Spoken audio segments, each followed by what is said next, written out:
Hi guys, welcome to my Ano to, vlog. bleach? Ilang bleach to? Dalawang bleach. Ano ilang percent? Ano bang kulay na ano mo? Pinakulay dito? Ash. Ash. Gravy. Gravy. So, ang ribbon natin, madam, dito lang tayo pupokus ha. Itong virgin hair, yung black hair. Ito po hindi po siya pwede diretso ng number 1. So, medyo magra-rubberized po siya. So, ibabrasil yung botox natin. So, yung focus natin ng ribbon, itong black hair ha. Happy hour lang po dito. Tapos, Brazilian. Pwede naman natin siya kulayan ng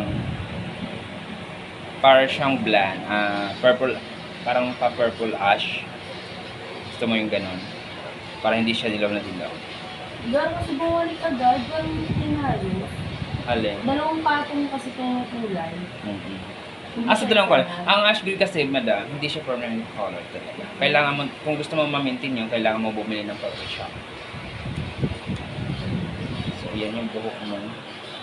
Hindi sabi nga, So, ayan guys, ito na yung kanyang unang plancha ng ating rubber band. So, ayan. So, na-plancha na siya.